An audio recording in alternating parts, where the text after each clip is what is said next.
Em nome do Pai, e do Filho e do Espírito Santo. Amém.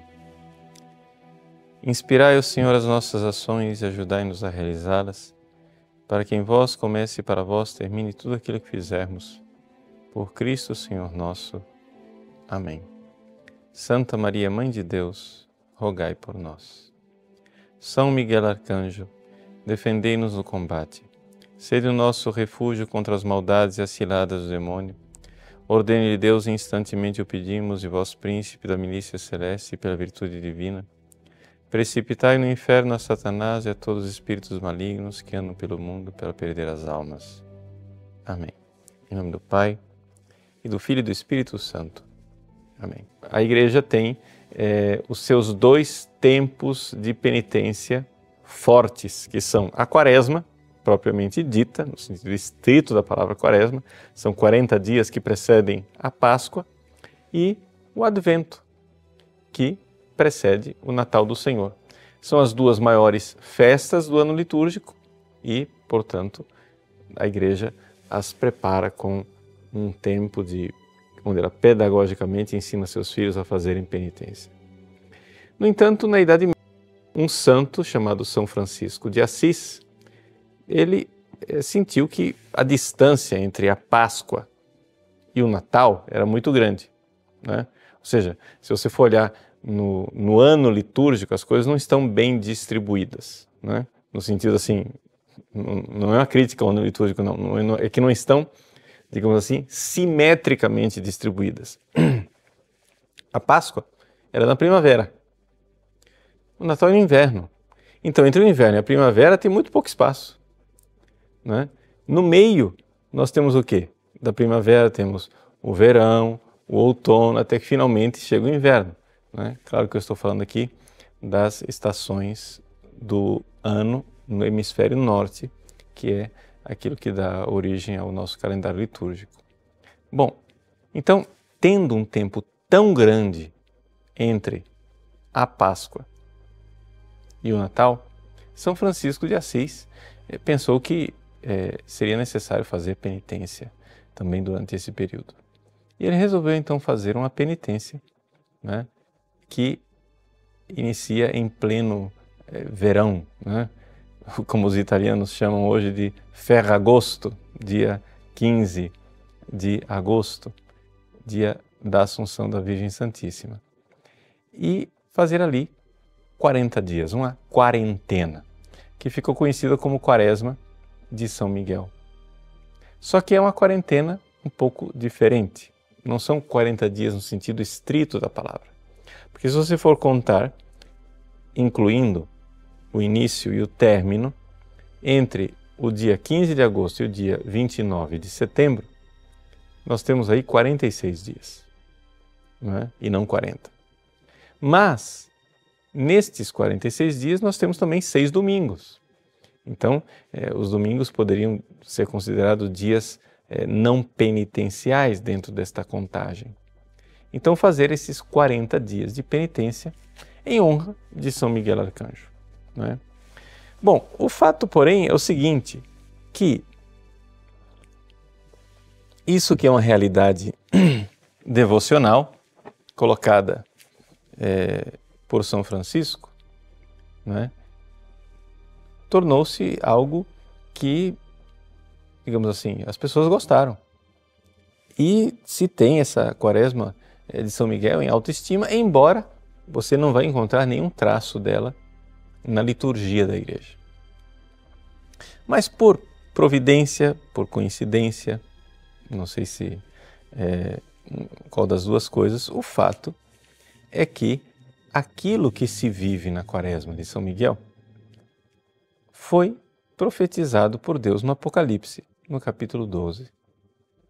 Por quê?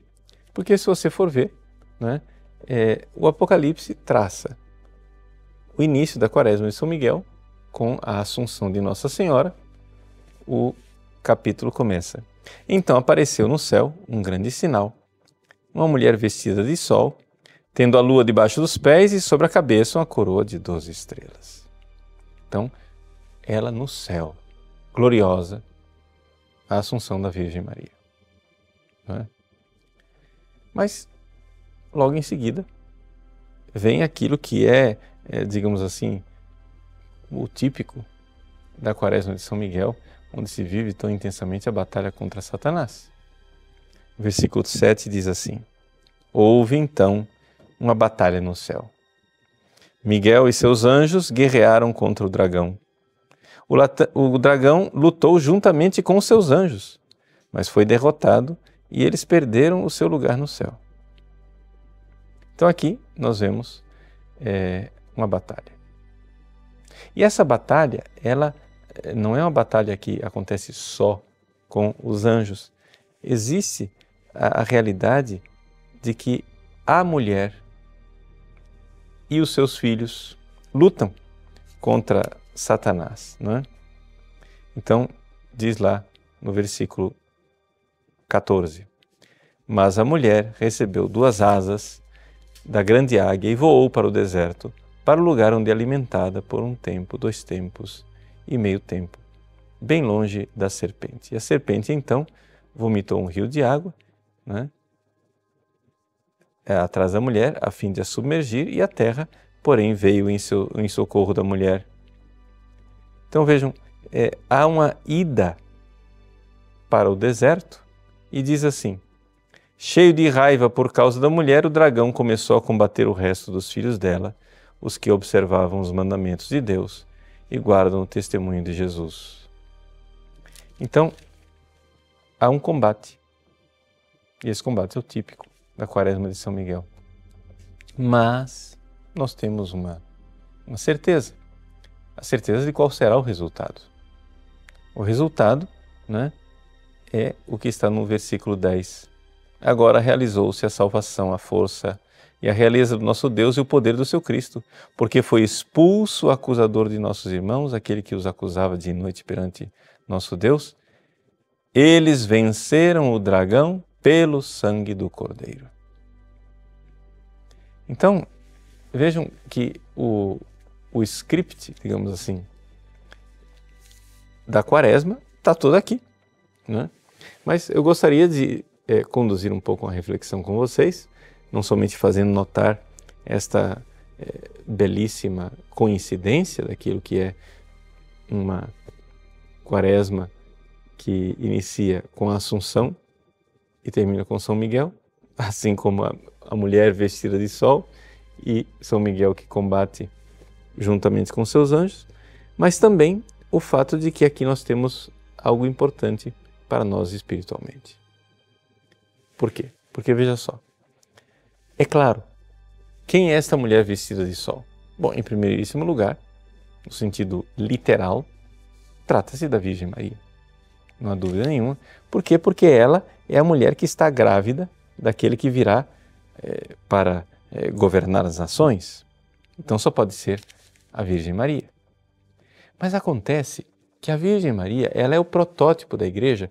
Então isto que está aqui acontecendo com a Virgem Maria é o que Deus quer que aconteça com todos nós. Portanto, nós também, um dia, estaremos no céu, revestidos de sol.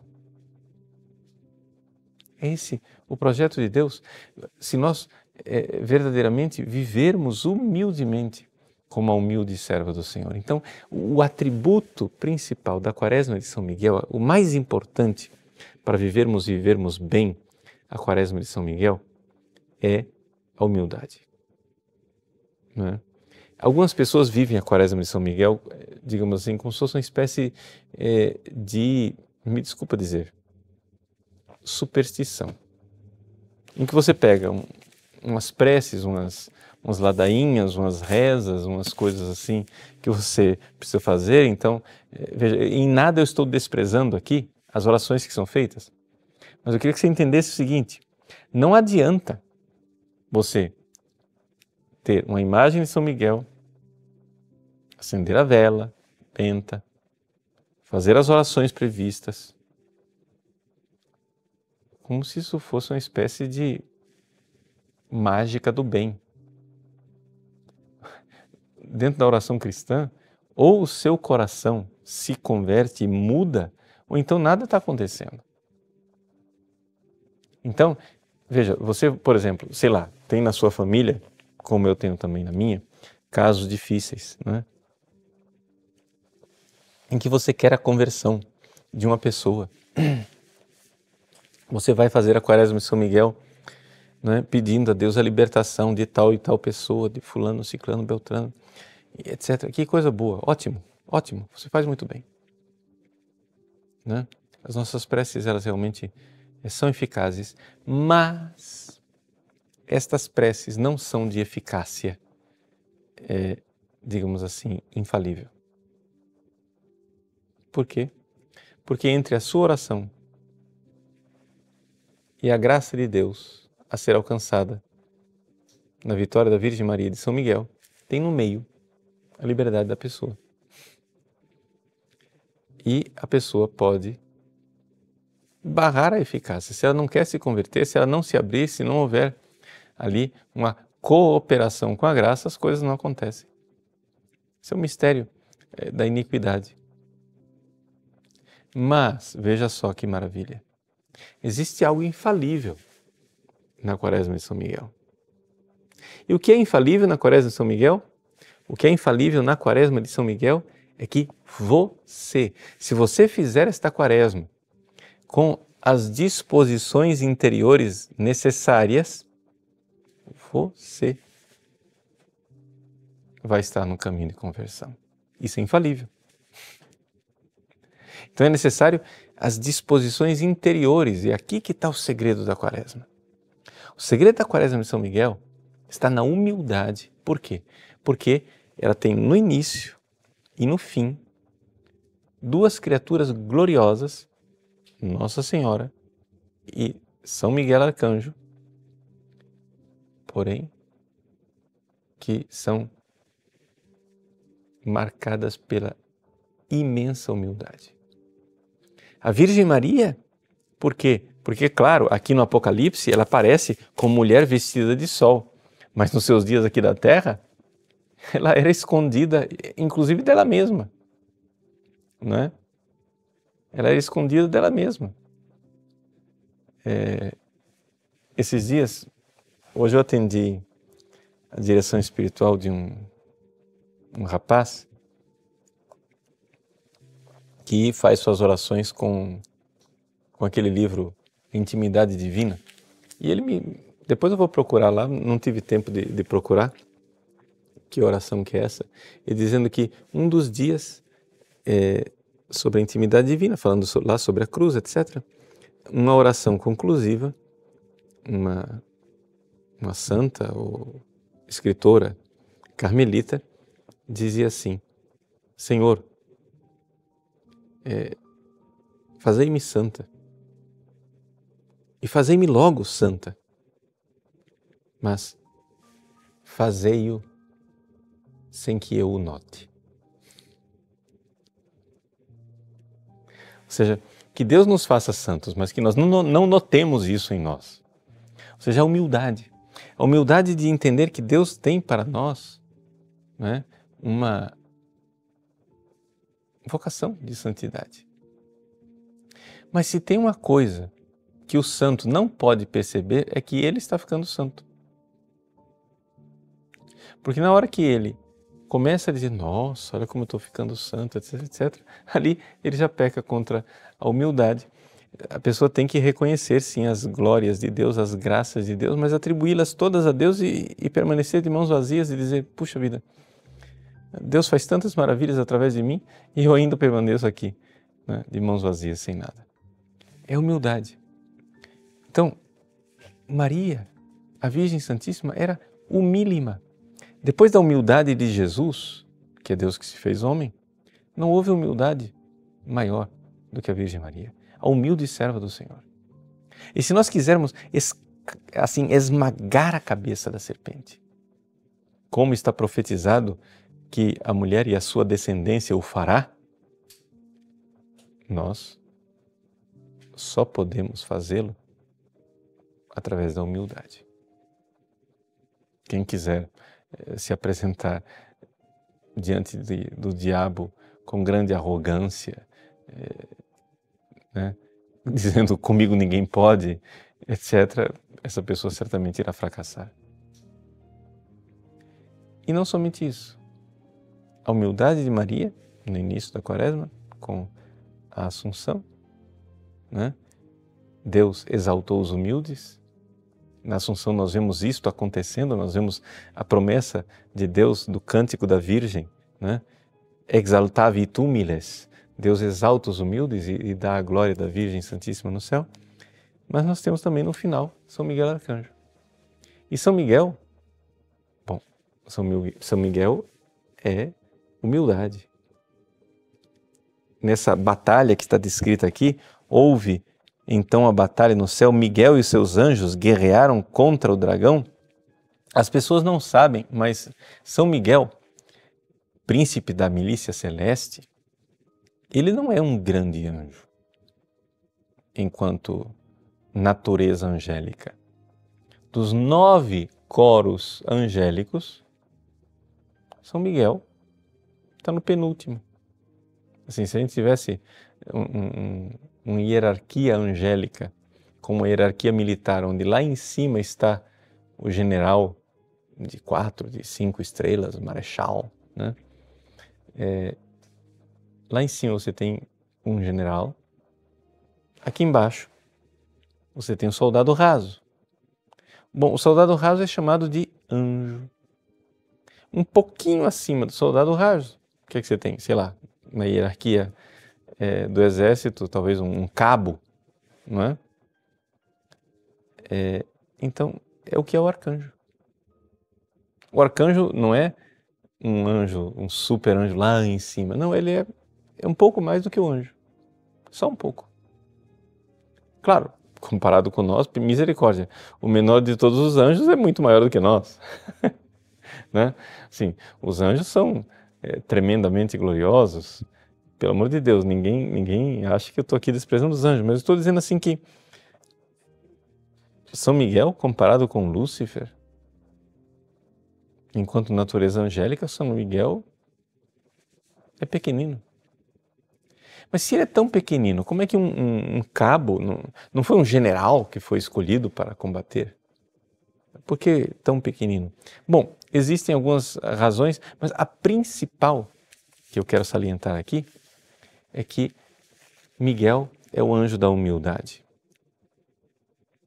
A palavra Miguel, na verdade, é uma frase. Mi-ha-el. Quem mi-ha como el. Deus. Quem como Deus? Ou seja, quando a gente vir uma imagem de São Miguel, essa espada que está aí, a arma que ele empunha e com a qual ele realmente pisa na cabeça de Satanás, é a arma da humildade. Ou seja, o argumento que ele tem contra Lúcifer é o argumento da nossa pequenez e da grandeza de Deus. Quem como Deus? Então, quando nós, diante das tribulações, dos tormentos, das lutas, das tentações de Satanás contra nós, quando nós nos humilhamos, quando nós, pequeninos, dobramos a nossa cabeça debaixo da proteção de Deus, então ali começa o triunfo de Deus. Porque a primeira cabeça que tem que ser esmagada é a nossa soberba, não é? Quando nós inclinamos a nossa cabeça, porque se você for ver a reclamação de Deus com o seu povo, com a sua igreja, com o povo no Antigo Testamento, é exatamente que é um povo de dura cerviz.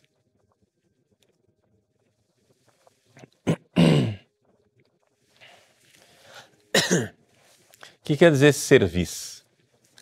O que quer dizer cerviz? Bom, a coluna cervical, cerviz, aqui atrás. Dura cerviz porque você não dobra a cabeça, você não inclina a cabeça para adorar a Deus. Não é? Você vê, Deus decreta as coisas. Deus, por exemplo, Deus me escolheu para que eu existisse. Escolheu você para que você existisse. Mas talvez você queira ser outra pessoa, né? Quantas vezes a gente vê as pessoas querendo ser outra pessoa e aí vão para cirurgiões para refazer, né, toda a embalagem, o corpo. Pessoas que não se aceitam, que se revoltam. Veja, quando eu falo que não se aceitam, não aceitam seus limites. Claro, os nossos pecados nós não podemos aceitar mesmo, né? Nossos vícios não devem ser aceitados. Mas o problema é que as pessoas às vezes não aceitam seus limites, não aceitam seu temperamento, não aceitam sua estatura, não aceitam o nível da sua inteligência, né? Pois bem, a pessoa não se aceita quando deveria inclinar a cabeça diante de Deus e dizer: Senhor, vós sois sábio, vós me escolhestes, vós me quisestes, então eu sou um dom de Deus, eu sou uma graça de Deus para os outros. E essa graça que vós pensastes, eu não sou nada. Então essa é a realidade da pequenez de São Miguel e da Virgem Maria, com a qual eu gostaria de começar. Veja, o capítulo 12 começa com o fulgor da Virgem Maria, uma mulher vestida de sol. Mas como é que esta glória da Virgem Santíssima aconteceu? Exatamente através da humildade. E São Miguel, aqui também, como é que ele vence, né, o sedutor? E assim foi expulso o grande dragão, a antiga serpente, que é chamado Diabo e Satanás, o sedutor do mundo inteiro. Né? Como é que ele foi vencido? Bom, ele foi vencido pela humildade. Essa humildade de Maria e essa humildade de São Miguel nada mais são do que sinais daquela grande humildade, que é a humildade do Cristo, que se esvaziou a si mesmo e se fez humilde até a morte e morte na cruz. E é por isso que o Apocalipse diz como que Satanás foi vencido. Ele diz porque venceram o dragão pelo sangue do Cordeiro. O sangue do Cordeiro foi derramado na cruz, na humildade, quando Cristo se fez servo obediente até a morte e morte na cruz. Então aqui, vejam, de todas as virtudes, digamos assim, que nós poderíamos destacar aqui na luta contra Satanás, a humildade é a principal, é a mais importante. É a humildade a virtude dos exorcistas, né? Uma humildade confiante, uma humildade que se joga nos braços da Virgem Maria e se entrega verdadeiramente confiante no poder de Deus, porque nós não somos nós que estamos fazendo a luta principal. Não é? No seu comentário ao Apocalipse, Ricardo de São Vítor, ele diz assim, que nós não estamos lutando sozinhos. Nós temos ele usa essa expressão, o sufrágio dos anjos. Ou seja, nós temos o voto favorável dos anjos, o auxílio dos anjos. Então, é importante nós vermos essas presenças angélicas, e essa é uma das coisas da Quaresma maravilhosa de São Miguel, essa presença angélica, porque nós temos nela uma presença que não é só de São Miguel.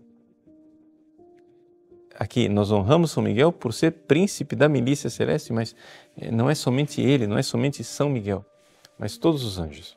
E aqui então, um ponto que eu gostaria de salientar neste ano mariano de forma muito especial, que é o fato de que os anjos são os anjos de Nossa Senhora, são os anjos da Virgem Maria. Então, uma sugestão, nada de obrigatório, mas uma sugestão para você, na Quaresma de São Miguel, seria você rezar aquela famosíssima oração Augusta Rainha dos Céus, Auguste Reine des Cieux, uma oração que foi fruto de uma revelação privada, né, do bem-aventurado padre Luiz Eduardo Sestá, né?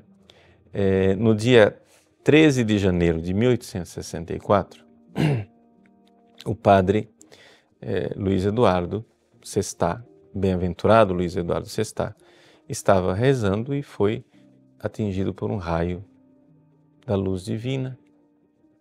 E de repente ele viu, né, os demônios espalhados pela terra. E a grande confusão, né, e a grande perdição que os demônios estavam causando pelo mundo inteiro. Nessa mesma visão, então, aparece a Virgem Maria. E a Virgem Maria revelou, né, que para combater esses demônios que estavam sendo desencadeados no mundo inteiro, seria necessário que nós pedíssemos a ela, a Virgem Maria, para enviar os anjos para combater. Aí, o bem-aventurado Luiz Eduardo disse: mas, minha senhora, vós sois tão bondosa, vós sois piedosa, por que não enviais diretamente? Por que é que precisa... Ele não disse isso, mas eu estou aqui adaptando. Por que precisa dessa burocracia, né? Ou seja, da gente pedir, a senhora está sabendo, a senhora é mãe, a senhora sabe da nossa necessidade. Então a Virgem Maria respondeu: não. A oração é uma condição estabelecida pelo próprio Deus para obter esta graça. Então Deus quer que nós peçamos a ela, os anjos. Aí, então, o padre Luiz Eduardo Sestá disse: então, minha senhora, vós sabeis melhor do que ninguém, então, como pedir. Dizei-nos como devemos pedir. E então ela revelou esta oração, né? Augusta, Rainha dos Céus.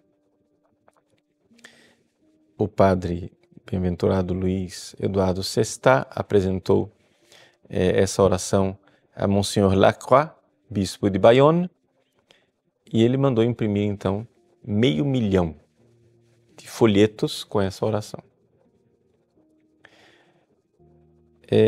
Essa oração logo se espalhou pelo mundo inteiro, mas é interessante recordar que quando o padre Luiz Eduardo Sestá quis espalhar essa oração, a máquina impressora, ela quebrou 2 vezes, antes que eles conseguissem imprimir o 500 mil. O diabo não estava gostando nada daquela ideia. Então, eu sugiro que entre as várias orações, é uma sugestão, gente, pelo amor de Deus, aqui eu não quero iniciar novas tradições, nada disso. Eu só quero fazer uma sugestão, que eu acho interessante, que nós acrescentássemos, né, esta oração, Augusta, Rainha dos Céus, soberana mestra dos anjos, na nossa Quaresma de São Miguel. Né? Porque aí estaremos pedindo os anjos, do jeito que ela nos ensinou. Colocar na presença de Deus, da Virgem Maria, com humildade e profunda confiança do filho, da criança, que nos braços da mãe pede a ela aquilo que nós sabemos, seu coração materno, seu coração imaculado, não irá negar. Augusta, Rainha dos Céus, soberana mestra dos anjos, vós que desde o princípio recebestes de Deus o poder e a missão de esmagar a cabeça de Satanás, nós vos pedimos humildemente.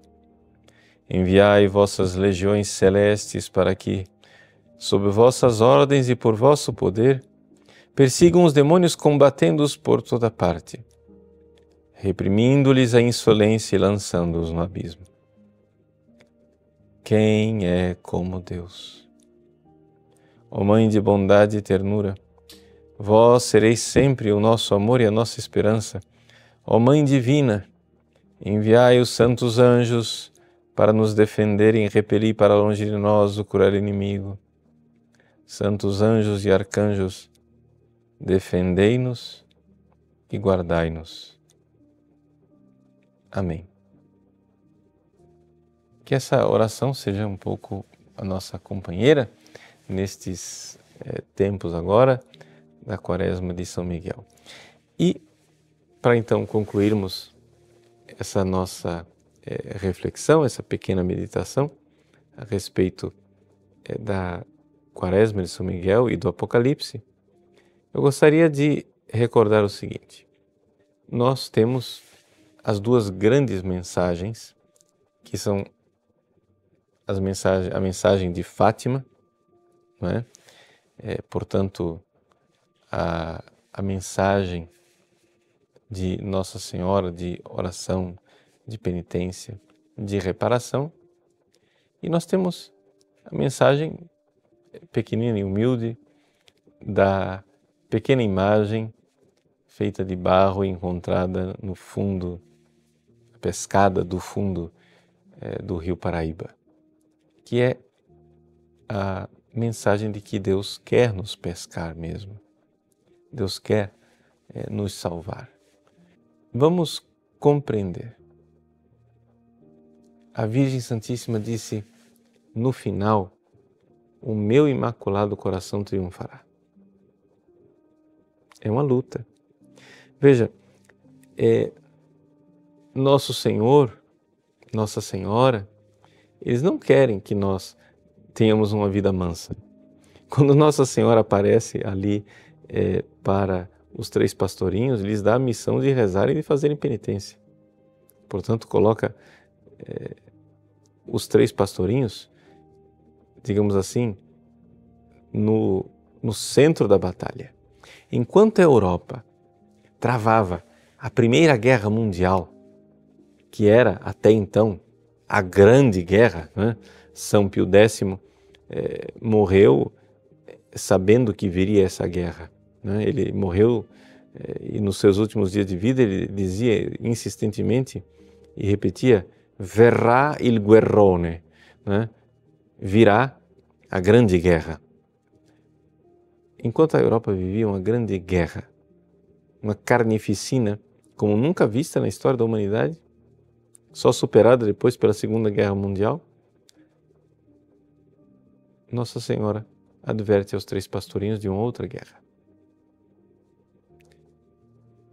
Uma guerra mais importante e uma guerra que faz com que a Primeira Guerra Mundial e a Segunda Guerra Mundial, ou quem sabe até a Terceira Guerra Mundial, lutada com bombas atômicas, não passem de uma trivialidade. Não estou brincando, não. Eu estou dizendo que a guerra espiritual, que leva tantas almas a se precipitarem no inferno, como Nossa Senhora revelou em Fátima, esta guerra faz com que todas as guerras humanas juntas aqui desse mundo sejam uma trivialidade. Porque se nós fizéssemos uma Terceira Guerra Mundial, que destruíssemos o planeta com um massacre atômico, a morte instantânea de 7 bilhões de pessoas não passa de uma trivialidade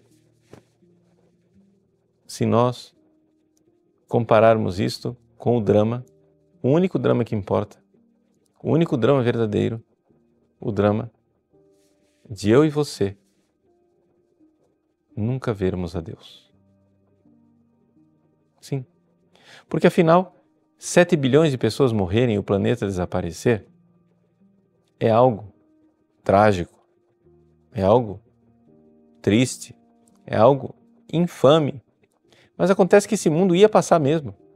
E essas pessoas um dia iriam morrer.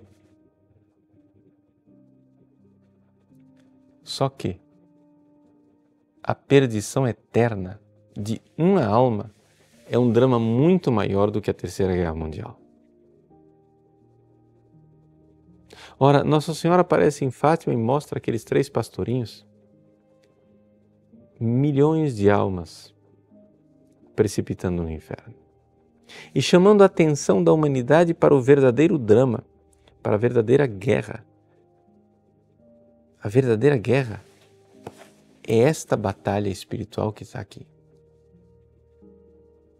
A verdadeira guerra é a guerra que é lutada todos os dias na sua casa.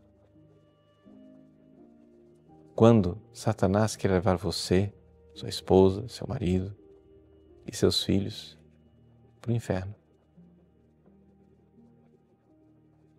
Essa é a verdadeira guerra. Se o mundo agora, nesse momento, desaparecesse, seria uma trivialidade.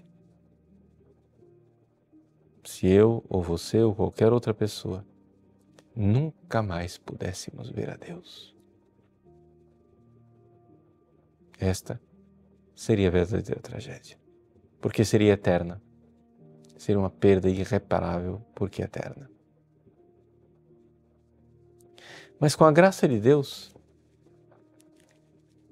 não é isto que Deus quer. Não é isto que... Não é esta a única coisa que Ele revelou. É claro que Ele revela o inferno. É claro que Ele revela também aqui no Apocalipse a punição e a perdição eterna. Mas Ele também revela o triunfo.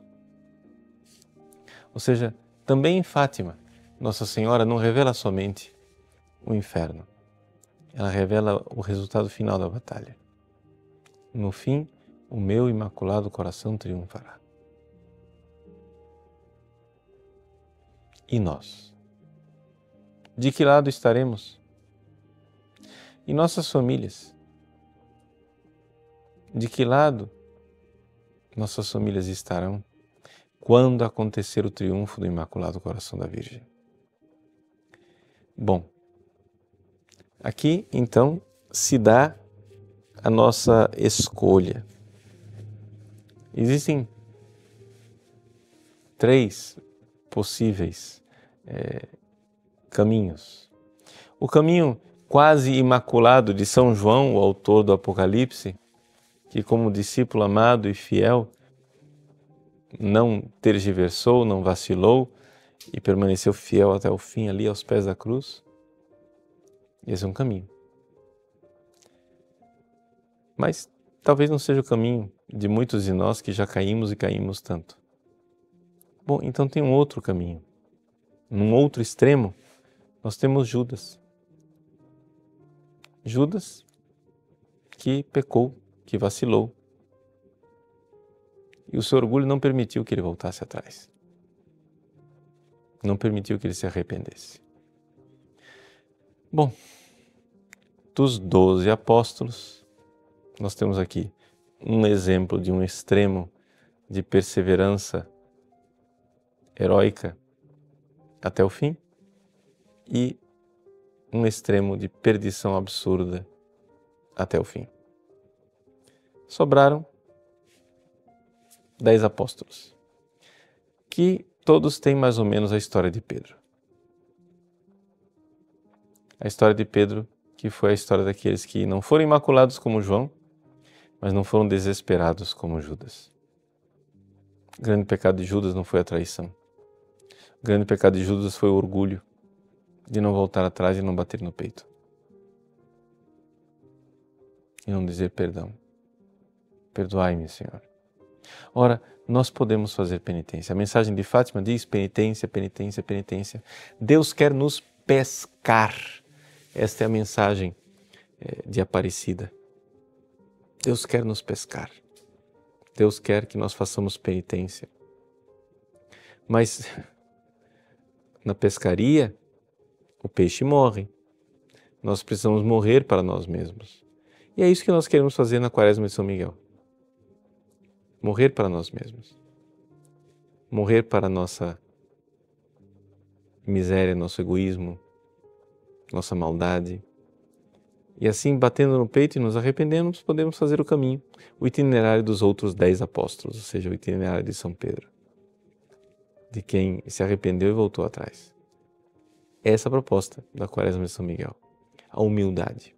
A humildade de quem bate no peito, volta atrás, diz: Senhor, misericórdia, perdão, eu confio em vós.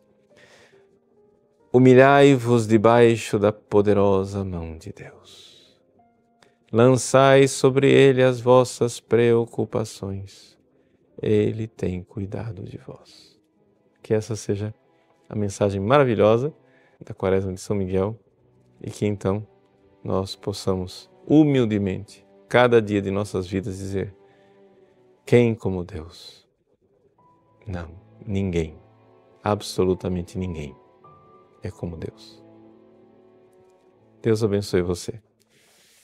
Em nome do Pai, e do Filho, e do Espírito Santo.